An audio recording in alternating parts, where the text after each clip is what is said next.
I spent 38 years building a wall around my family. Turns out the man who tore it down had a key the whole time because I gave it to him. Let me tell you something nobody tells you about being a caregiver. It doesn't break you all at once. It doesn't hit you like a truck and leave you flat on the pavement. No. Clears throat. It takes you apart, the way water takes apart stone. Slowly, quietly, in ways you don't notice until the day you look in the mirror and you genuinely cannot remember the last time you slept past 5 a.m. Cannot remember the last meal you ate sitting down. Cannot remember the last time someone asked how you were doing and actually waited for the answer. That was me, Anthony Hyde, 77 years old, retired government contractor, 31 years of federal service, clean record, good pension, a 4-bedroom brick colonial on Elmwood Court in Myers Park, Charlotte, North Carolina, that I paid off in 2009 and was proud of every single morning I backed out of that driveway. Myers Park, in case you don't know it, old trees, wide streets, the kind of neighborhood where people still wave at each other and mean it. We moved there in 1991 when the kids were small. Lily picked the house, walked through the front door, looked at the light coming through the back windows, and said, "This is it. Anthony, this is where we raised them." 38 years of marriage. She was right about most things. I learned to stop being surprised by that somewhere around year 12. And for the last 26 months, I had been her full-time caregiver, my wife, Lily. Lily was diagnosed with early-onset dementia at 64 years old, and from that day forward, my entire world became her medication schedule, her appointments, her good days, and her bad days. That was my life. That was all of it. But here is what I didn't know was also happening during those same 26 months. The man I had been thanking God for every single day, the man I called my son, had been robbing me blind. And I will tell you exactly how he did it. We will get to that. But do us one quick favor. Subscribe. A lot of people watch without ever doing it, but it costs you nothing, and it means everything to us. Hit the like button while you're at it and drop your thoughts in the comments after listening. You are going to love it here. The neurologist that diagnosed Lily was Dr. Ellison. Quiet man. Kind eyes behind wire-rimmed glasses. The kind of doctor who has delivered bad news enough times that he has learned to slow down his voice. Let the words arrive gently, one at a time, so your brain has half a chance of keeping up with your ears. He told us on a Thursday afternoon. I drove home from the Atrium Health Neurology Clinic on Moorhead Street in complete silence. Lily fell asleep in the passenger seat somewhere on Providence Road. Just gone, the way she sometimes did after long appointments. Head tilted toward the window, one hand resting open in her lap like she was waiting for something to be placed in it. I watched her sleep at every red light. I told myself, drive, just drive, get her home, get her inside, then fall apart. I pulled into the driveway on Elmwood Court, and I sat in that car for 20 minutes. Just sat there. I thought about the retirement account, $340,000. Every dollar of it earmarked not for travel, not for a fishing boat, not for any of the things men my age are supposed to spend retirement money on. Every dollar was for Lily, for the memory care facility I had already quietly researched over on Carmel Road in South Charlotte, for the specific, deeply private fear I had carried for years without ever saying it out loud to another living soul, that I would die before her and leave her with nothing and no one. At 77, that fear is not abstract. It is the last thought I have every single night before I close my eyes.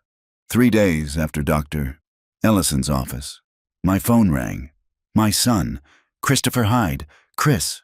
Dad. His voice was warm, steady, the voice of a man who has already made up his mind. I'm coming home. You cannot do this by yourself. And that is not a conversation we're having. I'm just telling you I'm coming home. I want you to understand something about me. I am not a man who cries easily. 31 years of federal service. A father who believed tears were a character flaw and raised me accordingly. I have been to funerals, layoffs, and one very bad January in 2003 that I don't talk about, and I kept it together through all of it. I cried on that phone call. Couldn't speak properly for a full minute, just held the phone to my ear and breathed like a man surfacing from deep water. I thought, this is the son Lily always believed he was. She had always been right about him. She had always seen something in Chris that I sometimes struggled to find. And here he was, proving her right at the exact moment it mattered most.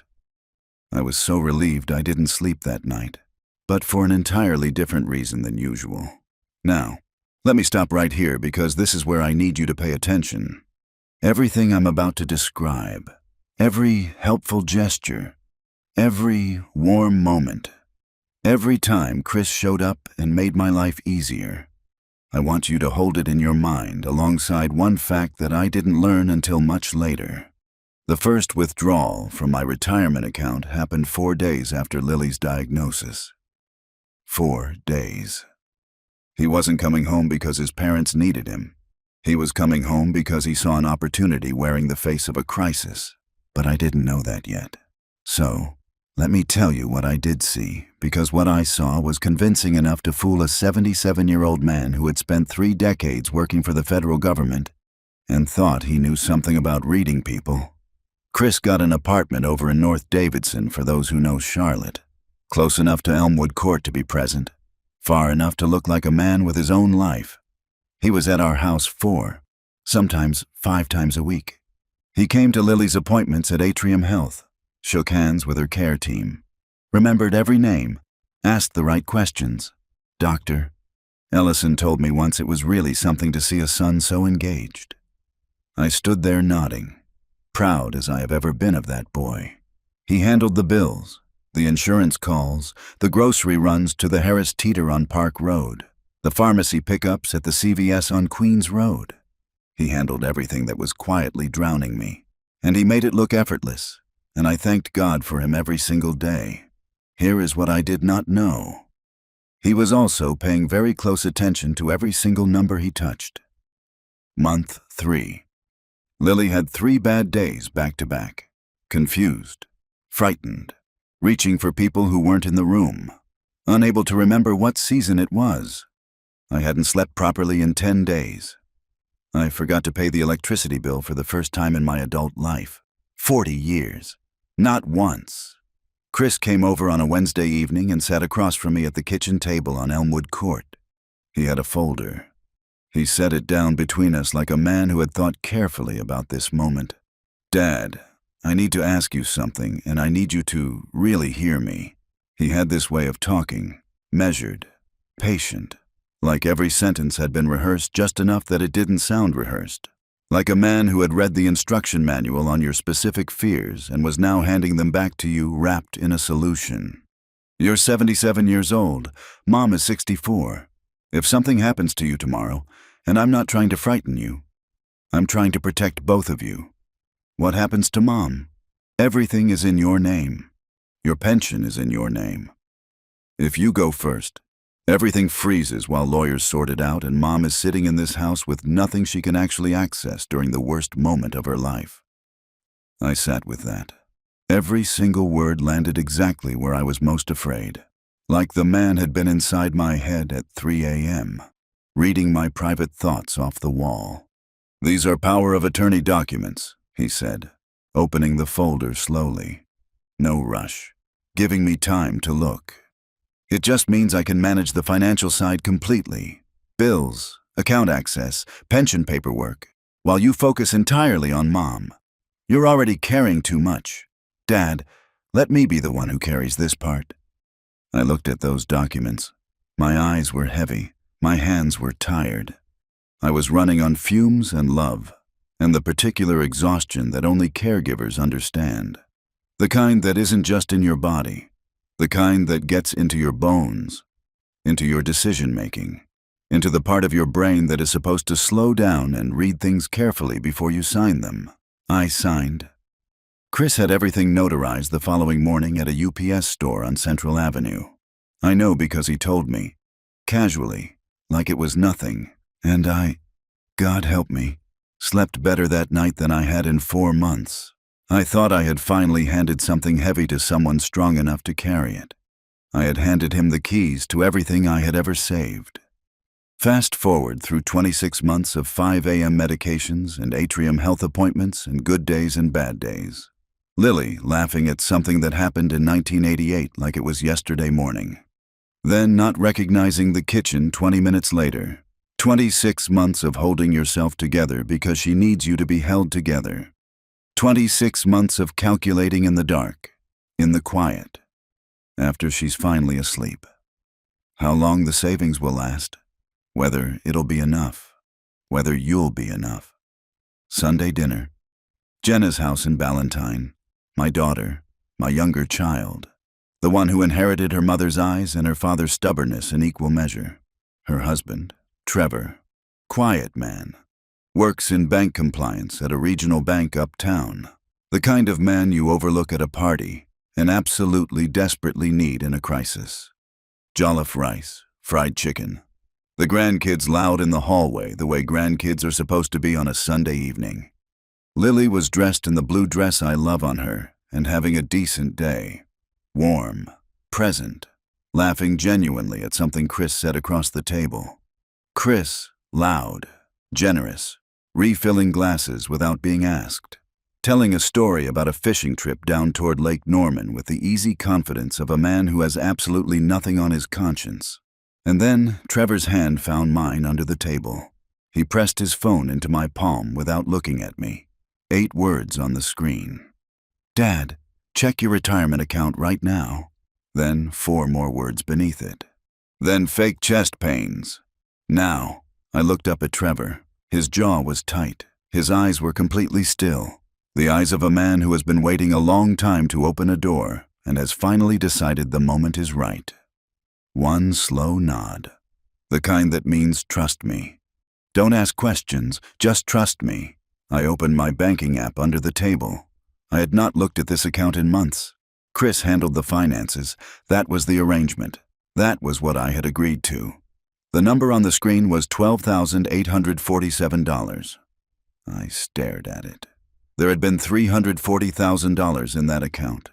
Every dollar of it saved across 31 years of federal service. Every dollar of it set aside for one purpose and one purpose only. Lily, $12,847. Chris was laughing at his own punchline across the table. Lily was smiling along. Bless her beautiful heart. Even though she had lost the thread of his story 3 sentences ago. The grandkids were running. The house smelled like Sunday. I put my hand flat against my chest. I don't feel right, I said quietly. I think I need some air. Jenna was on her feet before I finished the sentence. Concern so convincing that even Chris looked momentarily worried. She's her mother's daughter. She can perform calm the way other people breathe. Trevor helped me to the car. And Chris, my son, my blood. The man I cried with gratitude over on a phone call 26 months ago, stood in the doorway of his sister's house in Ballantyne and waved at me with his father's own face. Feel better, Dad? I'll check on you tomorrow. I sat in that car, and the first thought I had was not about myself. It was not about the money. It was about Lily. That $340,000 was her safety net. The memory care facility on Carmel Road that I had bookmarked on my phone and visited twice without telling anyone. Walking the halls quietly, speaking to the staff, making sure it was good enough for her. The protection I had spent 40 years constructing around the woman I was terrified of leaving behind. Gone. And the man who took it was standing in a warm doorway in Ballantyne, North Carolina. Waving goodbye like he hadn't taken a single thing. The truth doesn't arrive all at once. It comes in pieces, and each piece breaks something different in you. I want you to picture something. A 77-year-old man sitting in the passenger seat of a silver Honda Accord on a quiet Sunday evening in Ballantyne, North Carolina. Engine running. Streetlights just beginning to flicker on. The sound of his grandchildren still faintly audible through the walls of his daughter's house behind him. That man is staring at $12,847 on a phone screen. And that man is very, very still. Not because he is calm. I want to be absolutely clear about that. I was not calm. I was the opposite of calm. I was the kind of still that happens when your brain receives information so catastrophic that it simply refuses to move forward until it has processed what it is looking at. Like a computer that has been handed a file. It was never built to open. $12,847. 31 years of federal service. Years of packed lunches and pre-owned cars, and telling my kids no to things I probably could have said yes to because every dollar that wasn't spent was a dollar that went into that account. For Lily. Always for Lily. Trevor pulled out of the driveway without a word. He drove us uptown, not to a hospital, not to a police station, to his office building on South Tryon Street, 7th floor. The building was empty on a Sunday evening, and our footsteps echoed in the lobby like we were walking through a church. Which, in a way, I suppose we were. He was about to show me something sacred and devastating, and I wasn't going to be the same man on the other side of it. If you've been listening for a while and want stories like this to keep coming, it really helps if you hit that like button and subscribe. Thank you for real. Trevor closed the door. He sat down. He looked at me the way a doctor looks at you right before he tells you something you cannot unhear. Anthony, he said. And he never called me Anthony. It was always Dad. I need you to understand that everything I'm about to show you has been verified 3 times. I didn't come to you with a suspicion. I came to you with a case. How long have you known? I asked. 4 months? 4 months. I let that sit for a second. Didn't get angry about it. Not yet. Because the look on Trevor's face told me that those 4 months have not been comfortable ones for him either. Why did you wait? He folded his hands on the desk. Because Jenna needed to be completely sure before we destroyed her brother in front of her father. And because I needed every single door closed before you knew one was open. I nodded. Slow. Understood completely. Then he opened the folder. He started with the withdrawals. 16 months of them. Always between $3,000 and $5,000. Never above $9,000. Spread across irregular intervals. Never the same week twice. Never the same amount twice. Sloppy enough to spend freely. Careful enough to avoid automatic federal reporting triggers. This technique has a name, Trevor said, sliding the first document across the desk. It's called structuring. And it is a federal crime entirely separate from the fraud itself. I looked at the withdrawal receipts laid out in a timeline across his desk. 16 months of them. Neat. Documented. Damning. My son had been stealing from me with the careful, patient discipline of a professional. The same discipline I had tried to teach him his entire life. He had finally applied it to something. Just not to anything good. Then the pension. Chris had used my power of attorney. The document I signed at that kitchen table on Elmwood Court on the night I was too exhausted to read carefully to contact my pension administrator directly. He presented the legal documentation. Everything looked legitimate because it was legitimate paperwork. He requested that my monthly pension distributions be redirected to a secondary account he controlled.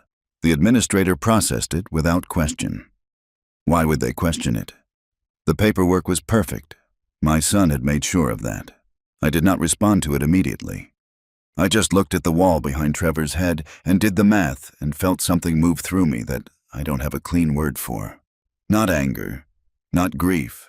Something older and colder than both of those things. Then the statements. Chris had quietly changed the correspondence address on my retirement account to a P.O. box he had opened privately on Central Avenue. I had stopped receiving paper statements, and because Chris handled the finances. Because that was our arrangement. Because I trusted him completely. I had never noticed they stopped coming. I had been flying blind for over a year, and my son had been the one who turned off the lights. Then Lily's account. Trevor slid a single page across the desk, and I knew from his face before I looked at it that this one was going to be the worst one. Lily had maintained a small private savings account for decades. Her own quiet money. Her own small sense of personal security in a marriage where I handled most of the finances. She never talked about it much. It was just hers. Something she had built slowly and carefully across 40 years. The way women of her generation sometimes kept something quietly for themselves. Gone. Liquidated completely using her power of attorney. On her bad days, she didn't remember it existed. On her good days, she didn't think to check. Chris had picked his moment with surgical precision. I put both hands flat on Trevor's desk and looked at them for a moment. Just my hands. Old hands. Hands that had worked for 31 years and signed documents on a tired Wednesday night, and apparently, had not done enough. "There's one more," Trevor said. I looked up. He slid the final document across last, deliberately. "The way you save the heaviest thing for when someone has had a moment to brace." It was a beneficiary change form. My signature was on it. I recognized the morning it had been signed. Month 9. A rushed Tuesday. Lily had been up most of the night and I was running on nothing, trying to get her ready for an appointment at Atrium Health. Chris had arrived with coffee and a stack of papers and said, "Dad, just sign these. Routine account maintenance. I've handled everything." I had signed without reading. Among those papers was a form removing Jenna and the grandchildren entirely from my retirement account beneficiaries, replacing them with Chris. My own hand, my own signature. Removing my daughter and my grandchildren from everything I had spent my life building, I signed it myself. I just didn't know what I was signing. Trevor wasn't finished. "There's something else you need to know," he said, "and this is the part that made me move when I did." For the past several months, Chris had been making quiet, careful observations to extended family members, at cookouts, on phone calls, in the parking lot after church. Things like, "Dad's really struggling. I worry about him constantly, and he's not managing as well as he thinks he is. And I've had to step in more than anyone outside the family realizes." An elder law attorney Trevor had privately consulted recognized the pattern immediately. Chris was laying groundwork for a conservatorship petition. If he could have me declared financially incompetent through a court proceeding, and he had been quietly, patiently building that social record for months, he would become my legal conservator. Everything he was doing illegally would have become court-sanctioned. Everything I still owned would have transferred to his legal control. He wasn't just stealing from me. He was building a legal cage around me, one quiet comment at a time. I sat in that chair on the 7th floor of a building on South Tryon Street, and I looked at Trevor Mitchell, my daughter's husband, the quiet man nobody pays attention to at parties, the man I had eaten Sunday dinner across from for 11 years. And I felt something shift permanently inside my chest. "How did you find it?" I asked. "Routine compliance review," he said. "The structured withdrawals flagged a pattern report. I pulled the file. I saw your name. And then I closed my office door," he said. "And I didn't say a word to anyone until I was certain." My phone rang. "Jenna." Trevor answered and put it on speaker. Her voice was completely controlled, the voice of a woman who has been holding herself together through sheer force of will for several hours, and is succeeding, but only barely. She told us Lily was fine, the grandkids were settled, Chris was still there, asking questions about my health, hovering with concern, performing devotion for an audience of one. Then she paused. "Dad," she said quietly. "Mom just told Chris he's a good boy."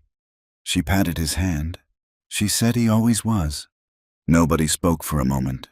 The three of us just sat with that sentence. I told her he just stepped out for some air. Jenna continued. I kept my voice completely normal. Then the line went quiet, and I could hear her breathing through her nose, hard and measured, the way she does when she is refusing to cry in front of people who need her to be steady. I thought about what that moment had cost my daughter. Jenna had spent her entire life defending Chris. To me, to her mother, to relatives who whispered at Thanksgiving, to her own doubts at 2 a.m. when she lay awake wondering. She had covered for him, explained him, loved him past every reason not to, because that is what she believed family meant. And he had used that love as cover while he robbed their father of the one thing he was saving for their mother. Then Trevor said something to me, quietly, almost to himself. "What do you want to do, Anthony?" And here's the thing about being 77 years old and sitting in an empty office building on a Sunday night with $12,847 left to your name, and the full weight of what just happened pressing down on every bone in your body. You have two choices. You can be loud about it. You can call your son right now and say every true and terrible thing that is currently sitting in your chest looking for a way out. You can be the fire, or you can be something quieter, something colder, something that actually helps her. I thought about Lily on Carmel Road, the memory care facility, the staff I had spoken to. I thought about what the next chapter of her life was supposed to look like, and what it would look like if I let anger make my next decision for me. I looked at Trevor. "I want every door closed before he knows one is open," I said. "Not for me, for her. I want her protected first. Everything else comes after that." Trevor nodded once. He already had a plan. Revenge is loud. Justice is quiet. I chose the one that actually helped her. There is something nobody tells you about justice. Doesn't feel the way you think it will. You spend your whole life watching movies where the good guy gets his moment. The dramatic confrontation, the speech, the satisfaction of watching the villain finally understand what they've done.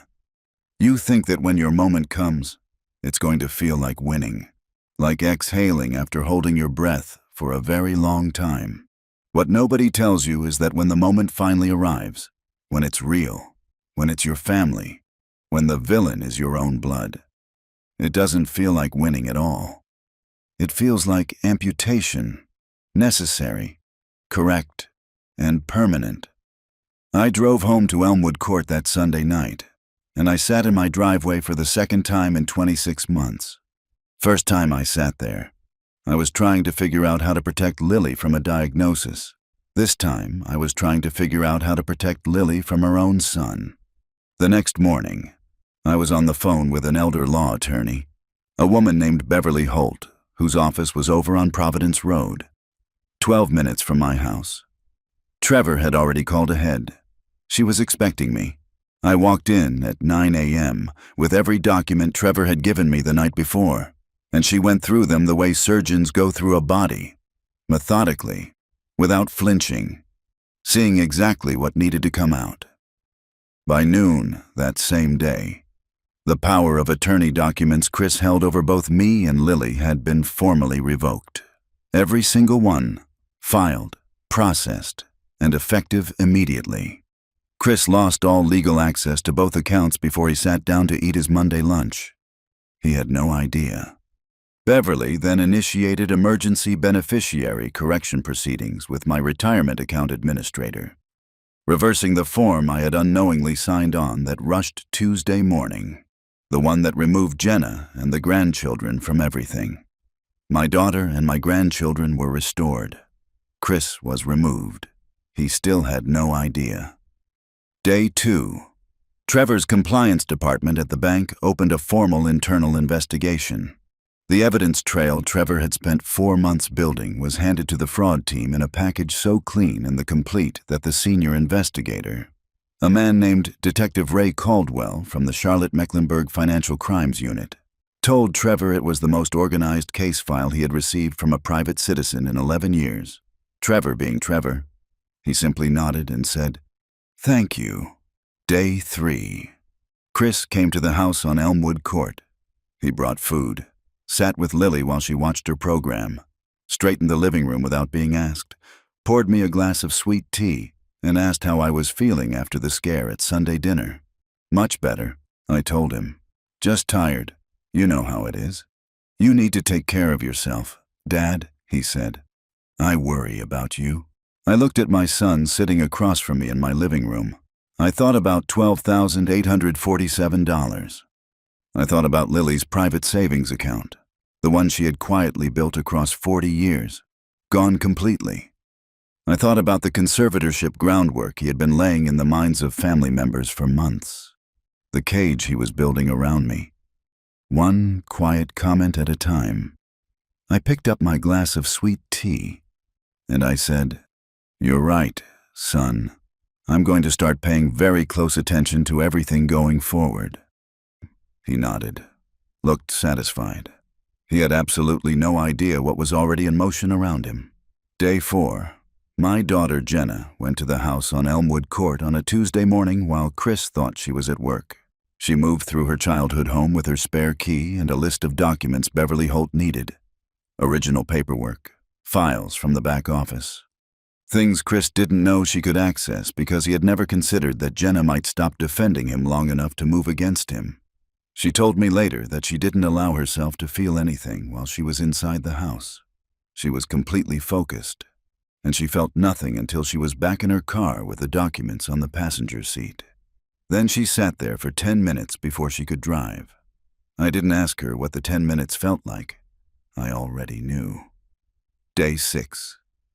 Beverly Holt initiated emergency Medicaid planning proceedings, identifying every protective measure still available to us given the documented fraud circumstances. She found pathways I didn't know existed, legal structures that could still shield Lily's care options even with the account depleted the way it had been. The memory care facility on Carmel Road. The one I had visited twice in secret. The one I had bookmarked on my phone and prayed over in the dark. Was still reachable. Lily was going to be okay. For the first time in 9 days.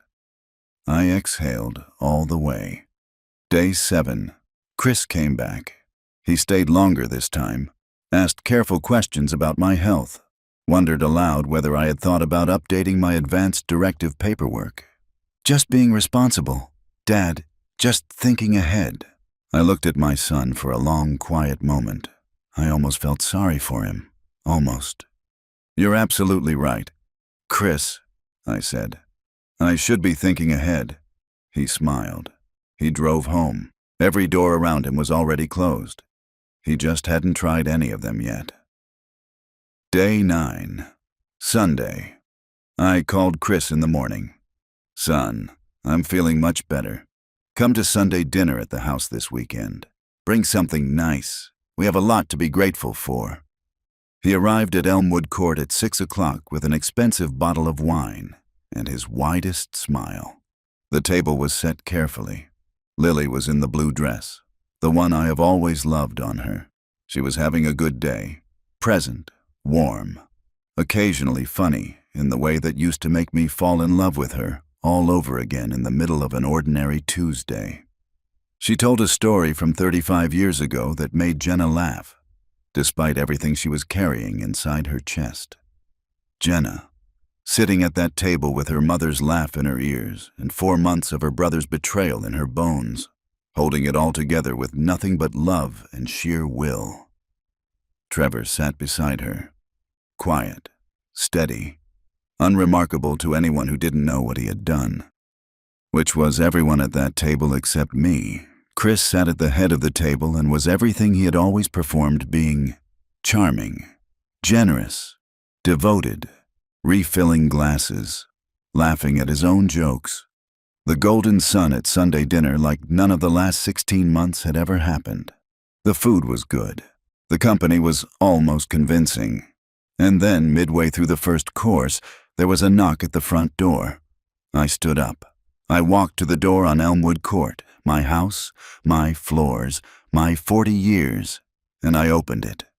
2 financial crimes detectives, plain clothes, paperwork in hand, professional, calm, and completely unhurried. Detective Ray Caldwell and his partner. I had spoken to them 3 days earlier. They knew exactly where they were going and exactly who they were there for. I heard Chris stop talking mid-sentence. I stepped aside. The detectives walked in. I watched my son's face in the moment he understood what was happening.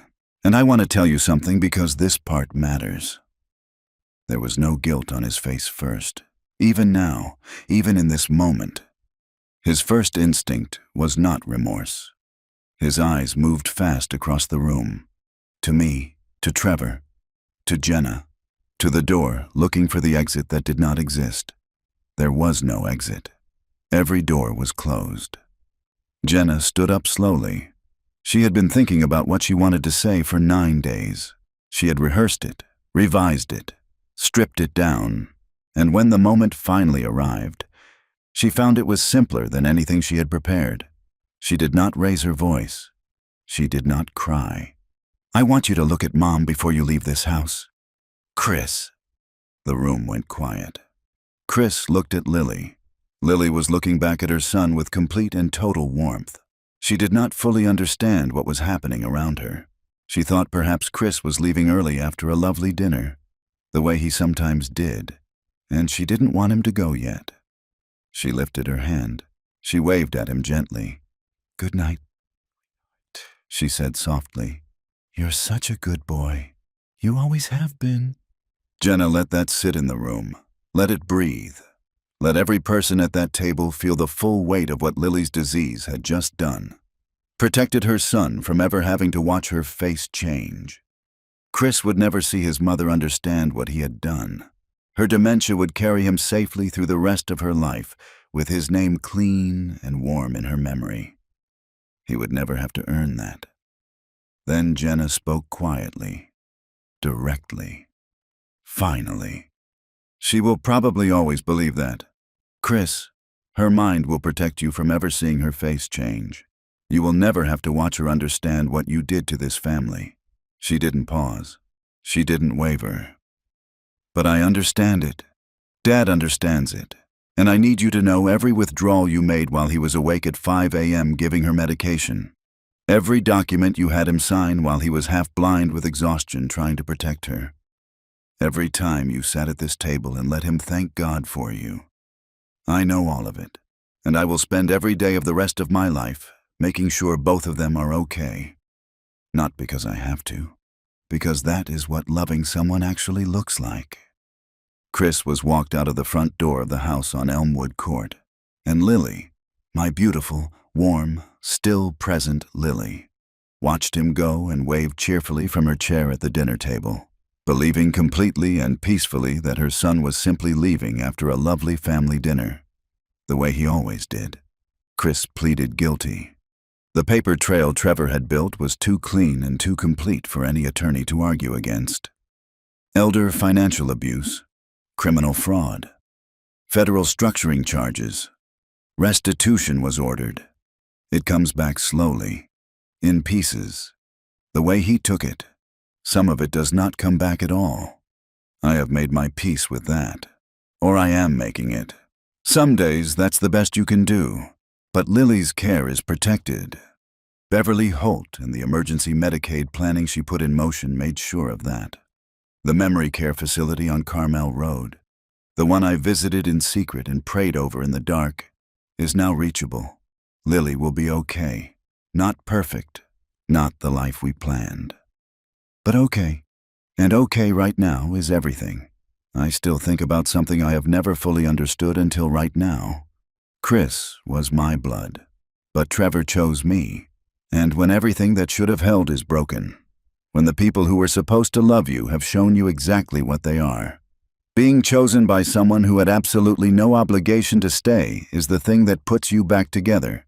Not all the way, but enough. If you enjoyed this story, join our community by hitting that like button and subscribing for more real, raw, and family-centered stories. And as always, thank you for being a part of Dad's Raw Revenge. I will see you on the next one. On the next one. On the next one. On the next one.